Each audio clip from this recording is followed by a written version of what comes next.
So I think it's good afternoon, everybody, from me. So thanks very much for the first slide. Right. So I'm Liz Ince, and I'm an architect working for Capgemini. And a couple of months ago, Wise contacted me and asked if I'd be interested in doing a presentation on my career, a sort of how I got where I am today. And to be honest, looking back on it, I didn't have a plan, and I think I've ended up where I am simply by accident, and I'm still trying to work out if it was a series of lucky accidents or not. So what I'm going to do is take you through my career from start to finish, and at the end of the presentation, hopefully give you a couple of hints and tips that I hope will be useful to you in your careers. Right, so if we can go on to the next slide, please. Right, so this is me. I'm Liz, and as has been said, I've got a degree in electronic and electrical engineering from the University of Birmingham. I'm a chartered engineer and a member of the Institute of Engineering and Technology. I'm a managing solution architect for Capgemini, and the managing bit means that I have to manage people as well as do my own job. I've been in the IT industry for over 35 years, and at this point, I say to everybody, of course, I started work when I was 16, and I'm also a single mum of two children. You can see my kids there, although they're very grown up now. You can see Jennifer, who's training to be an officer in the British Army. She's currently at Sandhurst Royal Military Academy, and that's my son Mark. And Mark is a he's a senior projects engineer working for a company called Hevets. And Hevets, what they do is they do broadcast solutions. So he works with people such as Sky TV and the BBC. So if we can go on to the next slide, please. So what I'm going to do is talk a little bit right from the very beginning. So when I was at school, my father wanted me to be a doctor. Now, I was at a girls' grammar school, so pretty much the only professions that people ever thought about were, let me say, they're being a doctor, you could be a nurse, you could be a teacher, or you could possibly be a secretary. But that seemed to be about the limit of the careers advice that you got. And then the grammar school I was at turned turned into a comprehensive. So I went to finish my A levels at a boys' school. And of course, all the boys were thinking about doing engineering, all sorts of different careers. And so, much to my father's horror, I decided I was going to apply to do engineering and not be a doctor. So I applied to the University of Birmingham to do a degree in electronic and electrical engineering, and that's where I went. Now, my daughter says it's a very good thing I didn't go and be a doctor. She said, you'd have been completely useless as it, Mum. You get really upset when anybody dies on a film. God knows what would have happened when your first patient died. She said, you've been all over the place. Such a good thing you didn't go and be a doctor. So I was then finishing my degree at the University of Birmingham, and I thought, what am I going to do when I finish my degree? And I enjoyed the electronics bit, and I certainly didn't enjoy the electrical bit. So my neighbour said to me, you want to go and work in computers. You should go and join IBM. They give great training. You can go and get the training from IBM, and then after a couple of years, you can go and work somewhere else, take that training and get a job anywhere you want to. And I thought, sounds like a really good idea. I think I'll do that. So I applied to several companies, including IBM, and I was offered the job at IBM. And so I thought, that's what I'll do. I'll go and work for IBM. And the job, unfortunately, they offered me was in Manchester. So again, much as to my father's horror, because my parents lived in London, I decided I was going to go and work for IBM in Manchester. So off I went. And at that time, I was given the wonderfully high salary of £6,995 a year. And I bought myself a one-bedroom flat that cost £18,000 in those days. So there I am, joining IBM as a systems engineer. Now, when you joined IBM as a systems engineer in those days, it was all about mainframes. So for those who are interested in this sort of thing, the mainframe down there you can see at the bottom, the first cabinet you can see right at the front, that's the processor. So that would have been something like a 3084. The bit in white at the back of it, that's the processor controller. So you had a second mainframe system to help run the first mainframe system. And the bit at the back, again, that will be the water cooling for the mainframe. And then the bits on the left, those are the disks. So the disks are those size, the platters were about a foot in diameter. So all of that lot, you can see that huge room full of computer system there has probably got about as much power as your mobile phone has today. But in those days, the processors were made up of something called transistor logic. And the interesting thing about transistor logic was it's current switching, and therefore it consumes a huge amount of power and generates a huge amount of heat, which is why it all has to be water cooled. So it was in the late 80s and the early 90s that there was a new invention as far as chips are concerned, something called CMOS, or complementary metal oxide semiconductor field effect transistors. And CMOS systems work on voltage switching, so you don't need the power, and therefore the heat generated is far less. And that gave rise to that thing you can see on the right-hand side, which is the very first IBM personal computer. So the rise of this type of technology meant that the other thing I got involved with at the beginning of my IBM career, I was co-opted onto the team that actually carried out the launch of the IBM personal computer back in the early 80s. So despite there being PCs around, I worked with mainframes most of the time until about 1990, 1992. I'll tell you one quick funny story about the old mainframes, which are transistor. Because they worked on water cooling, you had to plumb in a machine room. And to actually replace the machine room or replace the computer or do an upgrade, you had to take the old one out and put the new one in. And this meant that the computer room would have to be down for about 24 or 36 hours. So over Christmas one year, we were installing a new mainframe at Trafford Borough Council. And because they were heavily unionised at that time, the plumbers hadn't actually finished all the plumbing work that was required for the new mainframe. But of course, you have a weekend to put these things in. You can't put it off because you have to take the whole system down. So they put the computer in over Christmas, and because the plumbing wasn't finished, somebody had the bright idea to connect it up to the water supply in the men's toilets. So that's exactly what they did. They got some hoses, connected up this mainframe system to the men's toilets. And that all worked really well until everybody came back to work on about the 2nd or 3rd of January. And then a load of men went to the toilet, flushed a chain, diverted the water supply away from the computer and down the drains. The computer overheated and the whole thing turned off. So there was me working with mainframes till about 1992. And during this time, I was working with a sales division of IBM, which meant I was doing pre-sales and post-sales technical support. So I also found out what all the salesmen earned. And I thought, you know what? I can do that. So I transferred to sales and I completed IBM sales school in around 1992 and moved over to being a sales rep. So if we can go on to the next slide. So I was in technical sales, and at that time I was working for the PC company. I'd actually gone back to PCs and moved away from mainframes. And I worked with companies such as Bradford and Bingley Building Society, Halifax Building Society. And in these days, PCs were really, really expensive, and we sold hundreds and thousands of the things. So the money was quite big.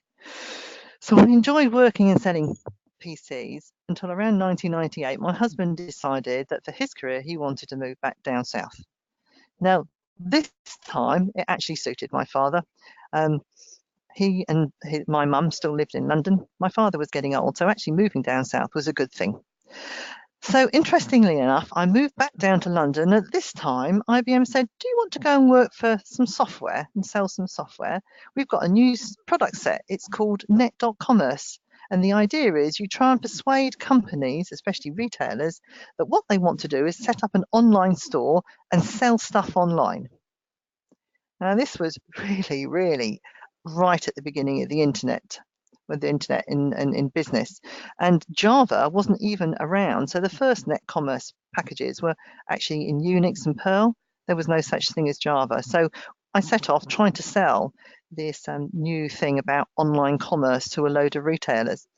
And I remember being in a meeting with Marks and Spencer's and a senior manager there, and he said, this internet thing is a flash in the pan. It will never last, and we are not going to invest in online commerce. So there we go.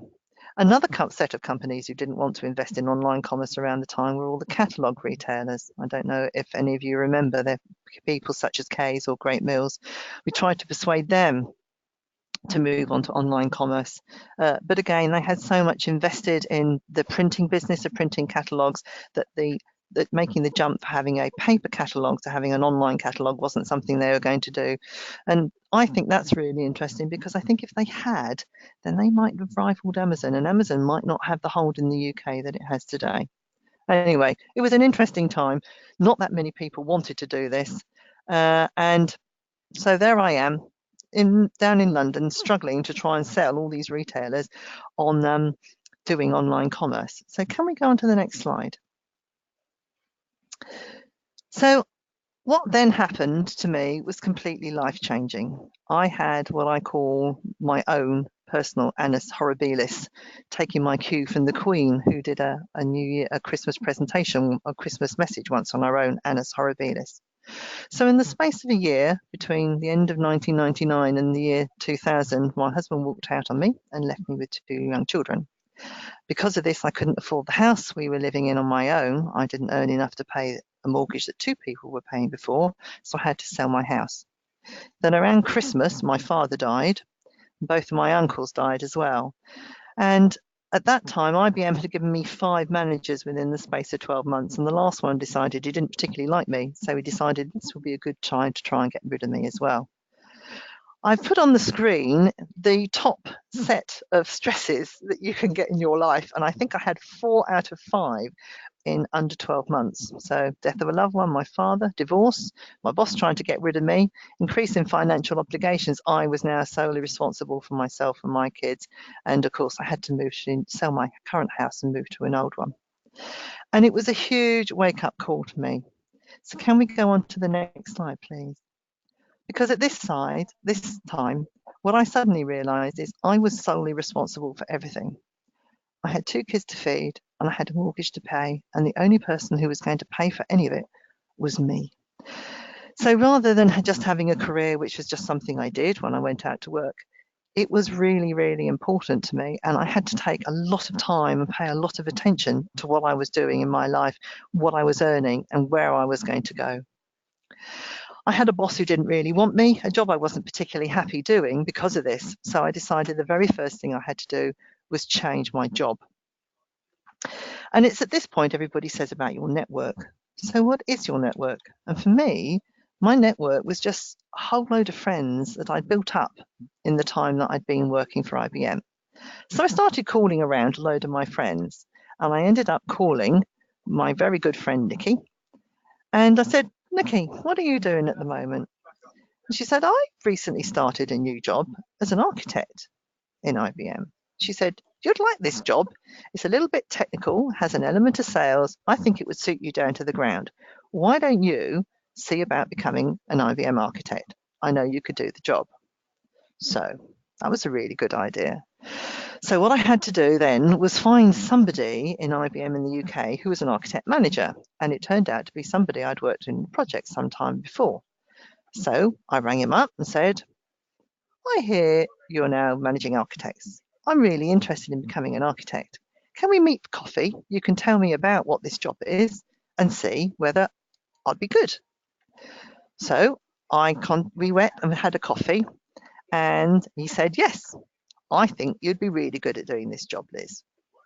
However, I don't have any vacancies for architects in my team at the moment, so I can't offer you a job, but I'm expecting to have a role or 2 come free within the next 3 to 6 months. What I'll do is when the job becomes available, I'll give you a ring, tell you that the job is about to be put on the internal network, and you can apply. So that is exactly what happened. He gave me a ring, told me the job was coming available on the internal network.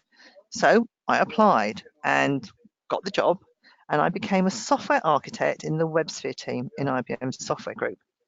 Now, around this time, doing WebSphere was a bit like working for Ford. It had loads and loads of different products. It was just a brand name. So WebSphere started to include things like WebSphere Commerce. It started to include things like MQ, the messaging software, and it started to include things like the very first enterprise service bus and integration buses. So there I was working for WebSphere in the IBM software group. Can we go on to the next slide, please? Now, actually, I really enjoyed this. This job really suited me very well. I kept talking to retailers and started specializing in retail. So I spent most of my life working with the big retail customers. And after a while, I got the next promotion up, became the lead retail software architect for the UK, specializing in retail.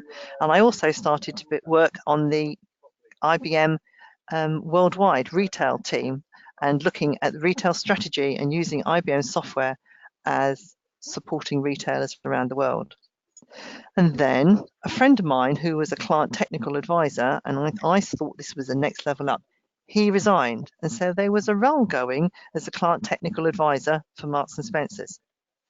Now, the role of client technical advisor in IBM at the time was all about working on IBM's largest accounts in the UK. It was working with the client executive and being responsible for the technical health of the account. The role in what you had to do in the role was become a trusted advisor to the CTO or the CIO and help them define the IT strategy and then look at the IBM products that would contribute towards their strategy. So I got this role as client technical advisor, and I was working with several big accounts. I moved over to working for Tesco's. Tesco's was a really interesting account to work for, and we did some really quite innovative stuff for Tesco's. Some of it still hasn't actually been implemented, and I suspect it will do, as it was really very much bleeding edge at the time. Some of the things we were getting involved in doing is looking at planogram compliance by taking photographs of the shelves. So if you're in retail, you might not know that how you lay out a shelf in a retail store is really critical. So I'm sure when you notice when you walk down the cereal aisle that the Weetabix packets are at eye level, but the Tesco's cheap equivalent is right down on the floor where you actually have to bend down and look to see if you can find it. And the reason that Weetabix is at eye level is the profit margin on Weetabix is higher than on the Tesco's own brand, and also because Weetabix pay Tesco's to have their product at eye level. So it's all about what we call facings, and you'll see there were four. The row is 4 wide, so there'll be 4 packets of Weetabix at your eye level, not 3 and not 5. Tesco's get paid to have 4, and 4 is what you must have. And what happens is Weetabix will do surprise inspections in Tesco's to make sure that there are indeed 4 facings of Weetabix products at eye level on the aisle that they are getting what they pay for. And you never know when these people are going to come around and inspect. So it's really, really important to Tesco's to have all the right number of products on the right shelves in the right aisles. And actually printing out what's supposed to be there and getting somebody to go around and check it is really time consuming. And so we're doing some really quite innovative work about taking a photo and trying to recognize all the items and were they in the right place? Did you have the right number of facings and were they on the right shelves? So I was getting involved in doing all this really interesting work with Tesco's. And it was around then that my children had all left home. Suddenly, I was left with a daughter who went off to Nottingham University and an almost empty house. And I'd always said to myself that I would be at home every evening for my kids while they were growing up. And suddenly, I had no kids who were growing up. I had kids that had grown up. And then I had a call from a recruiter. And he said, I noticed your profile on LinkedIn. I've got a great new job that you might be interested in. So I thought, really? So can we go on to the next slide at this point, please? So here I am, and I've been in IBM for nearly 30 years, and I was rung up by somebody who said, I've got a new job you might like to do. Now, actually, this is a really scary thing. I've only ever worked for one company in my entire life. I've been in IBM all this time. But the thing about it is, if you work for somebody for a very long time, they can actually not give you the pay rises that you think you might earn. So when this headhunter told me what Capgemini were paying, and I compared it to what I was earning at IBM, it's like, good grief, that's a huge amount of money. It's a massive pay rise. And of course, I didn't know that I could do this job. It's a real big, scary thing. But my daughter knew I could do it. And she also said, Mum, you have to do this job. Think about all the Jimmy Choo shoes and the handbags from Prada that you can buy if you take this new job. So I went through the process with the headhunter and the interview process with Capgemini, and they offered me the job at the end, which I have to say was a real surprise, but really quite flattering. And I still didn't know if I could really do the job. It was still really scary. But my daughter wasn't going to let me get away with it. She was adamant that I was going to take this job. And then even if I didn't buy the Jimmy Choos, I could certainly use some pay rise money in buying her the Jimmy Choos. But of course, at this point, you have to negotiate a new salary, don't you? Now, my brother works in the City of London. He negotiates pretty much every day as part of his job. And he has negotiated himself some very substantial pay rises through his career. And my brother wouldn't let it go. He talked me through all the negotiations all the way. And it was one of the most painful things I've ever done in my life. So Capgemini would ring me, or the headhunter would ring me and talk about what they would offer or what they're prepared to go. Then I'd ring my brother and he'd say, that's not enough. You need more than that. You have to go back to them and you have to say this to them. And this went on for a while. And actually, between my daughter and my brother, I ended up negotiating what I thought was a pretty good package and actually taking the Capgemini job. So can we go on to the next slide? And I think this is the really important thing about getting a pay rise. If you don't negotiate a really, really good pay rise when you first join a company, then the percentage pay rises you get every year won't be that large. It's really important to get that first pay rise and make sure it's really, really good. And then I did a little bit of research after I joined Capgemini on getting pay rises. And it's something the men do really well. And you can see here that the men are really, really pushy and they get the pay rises. And I have to say, I wouldn't have done it if it hadn't been for getting my brother on my side and having that really hard negotiator nagging me the whole time. And the whole point about this is when you feel really embarrassed, really guilty, totally out of your comfort zone and wishing that the ground would just open up and swallow you, then and only then are you starting to negotiate properly for your salary. And then when you feel that awful about it, then you're doing the right job. That's how you should feel. So can we go on to the next slide, please? So here I am. I've had no career plan at any point in my career. And I've quite often been to these women in IT conferences. And to be honest with you, if I have to sit and listen to another woman telling me that you're never going to get anywhere in your career unless you've made your first million before you're 40, or unless you've been the youngest cabinet minister before your 45th birthday, I'm going to go and slip my wrists because I'm never going to make a million before I'm 40. I certainly didn't make a million before I'm 40. I've never been the youngest architect. I'm never going to make cabinet minister. But what I do have, I think, is a really good job and a really good career and a really good salary. And I enjoy what I do. And actually, I suspect that all of you out there could do the same job that I do.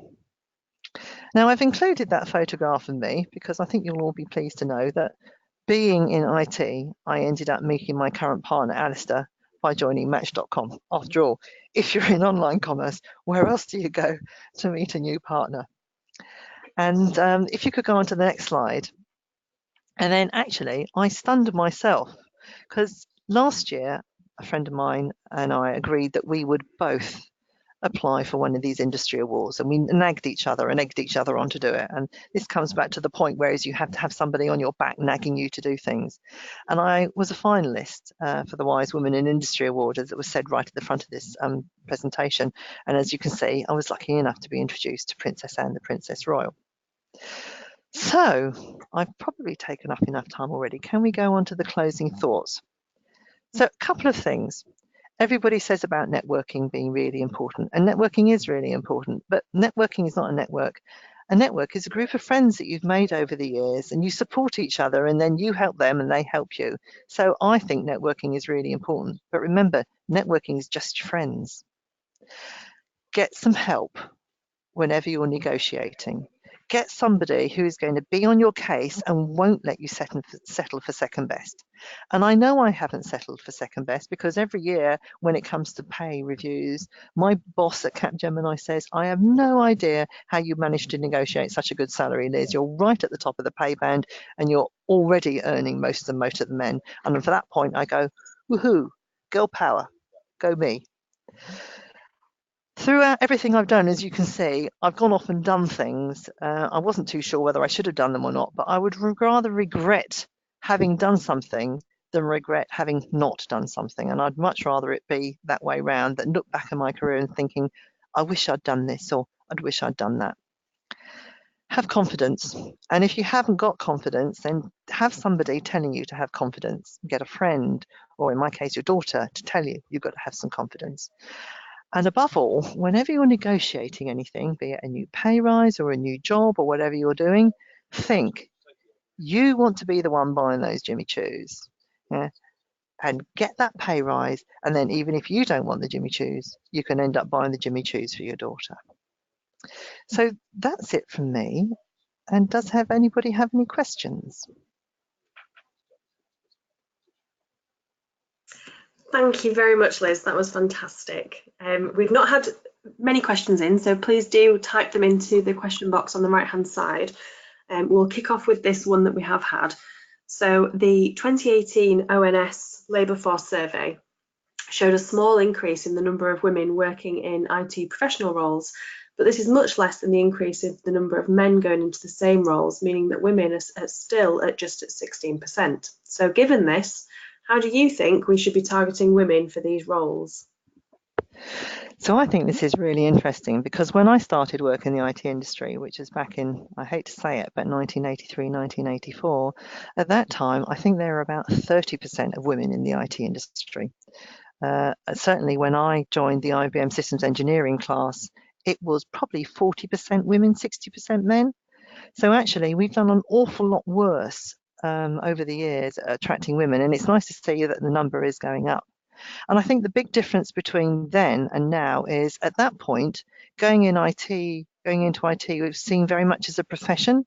So it was seen as a bit akin to accountancy or even medicine.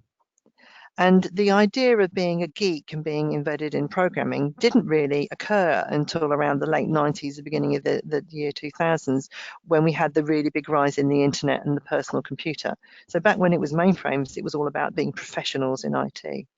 So I think we need to return to viewing IT as not being geeks and not being just programmers or people who sit and do their own thing and never interact with anybody else. I think we need to view IT as being a profession, and as just as professional as being a doctor or a dentist or an accountant or a lawyer. And I think at that point, then it will attract women back in, because we're not going to be labelled geeks. And I don't know very few women want to be labelled geeks. I think that's putting a lot of people off. So I think it's trying to get this return to professionalism. And I think that in itself will encourage more women to come into the IT industry. Yeah, that's really interesting. We've had quite a flurry of questions since you've started answering that, so I'll just have a look down. How did you keep your skills updated throughout your career, especially as tech changes so radically? So I've been lucky enough to work for two companies that emphasise heavily the importance of learning. So both IBM and Capgemini have had a compulsory number of days training that you have to do a year. So this year I've already done my AWS architect training. Also support to going on conferences. So I've been to QCon. I was actually a speaker at QCon conference, but that means you can also attend the whole conference. So you would go and hear a lot of the speakers there. So it's a question of getting your employer, certainly for Capgemini and IBM, you put in a request for what you want to do. So I want to do this course, or I want to attend that conference. And there's usually an amount of money and a compulsory number of days training that you do. I also go on events run by the IET. So the IET, which I'm a member of, they run professional update events. So you can go and hear about how we're looking at rolling out 5G networks, or what we're doing about, I don't know, I've attended several on the future of the railway industry, which sounds a bit odd, but it's really interesting what they're doing in that.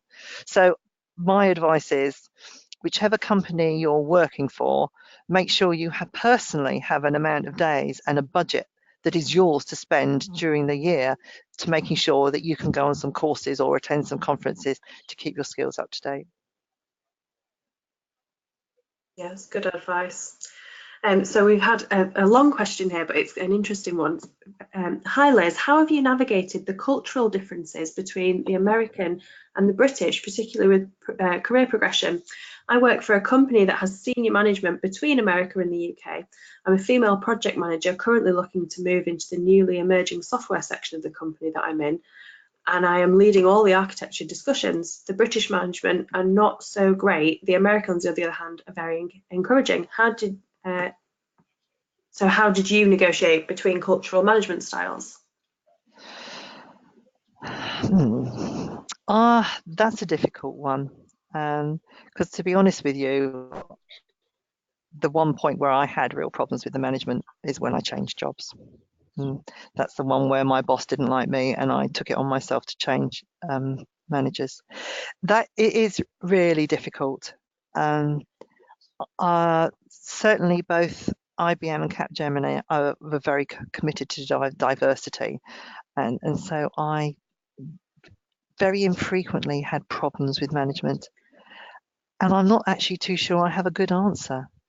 Yeah, I'm afraid the only one when I had a problem with the management style, I actually went and found myself another job, which I'm probably not the right answer for you. And the other thing is, I think a lot of the time I can't make up my mind whether I'm thick-skinned and just go ahead and do whatever I want to do and ignore the difference in it all, or whether I just manage to miss it and I'm in my own little world going la la la la la. I don't notice anything and the whole lot goes over my head. I can't make up my mind sometimes which of the two I do. I think that is a really, really difficult situation to be in. I think I might in that case just be really thick-skinned and just barge all over it and say this is what I want to do. Having learnt that hard-headed negotiation and just going in and banging the desk for what you want actually works, I think I might be tempted to do that. Thank you. Was that a good enough answer? So we've had another question. Did you take a specific professional qualification in your field? No. I mean, the interesting thing is I started being an architect right at the beginning before there were any. I mean, there was no such thing as TOGAF when we all started becoming architects. So no, I'm specifically lacking in any sort of qualifications whatsoever. I mean, the only ones I did were become a chartered engineer. So yes, I mean, yes. So I did that, but that was done through the IET. And for that, you have to submit a case and then you have to go for a professional interview. But I have no architectural qualifications. I sometimes wonder actually if they're any good because everybody wants you to do TOGAF, but I find TOGAF is so prescriptive. TOGAF is great because if you're suddenly put into a situation where you have to come up with an architecture or produce a plan or run a project, and you haven't done one of those before, there's always something you can find in TOGAF that will get you started. It will always provide you a starter for 10. But I find TOGAF is so heavy. So I'm also a bit naughty. I've done all the training and never sat the exam. That's very naughty, isn't it? But no, I've really got no formal architectural qualifications. My qualifications just seem to be, I seem to have done everything. So I haven't got the qualifications, but at least I've done one of them. Well, that leads quite well into one of our final questions, which are what are your thoughts on career changes and returners into IT? Are there many opportunities? And also, thank you very much for your presentation. And so that sort of leads into it. If you've not got a specific qualification in IT, are the transferable skills, are there many opportunities that you see for career changes? Yes, there are. And I think welcoming women back into the industry is something that most companies want to do, mainly because even if you've had an absence of several years, you have skills that are really, really difficult to get hold of these days. Capgemini is very keen on getting people to come back in. They're running programs with Salesforce, I do know that are all about encouraging women back into the workplace, especially in IT. I suspect a lot of other companies will be doing the same. So if anybody wants to find out what Capgemini and Salesforce are doing, then find me on LinkedIn and I'll send you some information on it. But I think, yes, there has never been such an emphasis on getting people back after leaves of absence for whatever reason. Again, I'm not particularly good with this. I took 5 months off with my first child and I think 5 months with my second, 4 or 5 months. I literally left the Friday before my son was born on the following Tuesday, and I left on the Friday, and then my daughter was born on the Sunday, something like that. So I'm not very good on that, but certainly there are big programs, certainly in those two organisations, about getting people to come back, and so much of it is transferable skills. The more architecture I do, the more I realise it's actually more about herding cats and herding people than it is on detailed technical knowledge. Fantastic, thank you very much. Well, that's the end of the questions that we've had in, and it leads in quite well. We didn't plan it this way, but it leads in quite well to just reminding all members that we've got a knowledge sharing event about returners. Honestly, we didn't plan to have that question last leading in, but it does.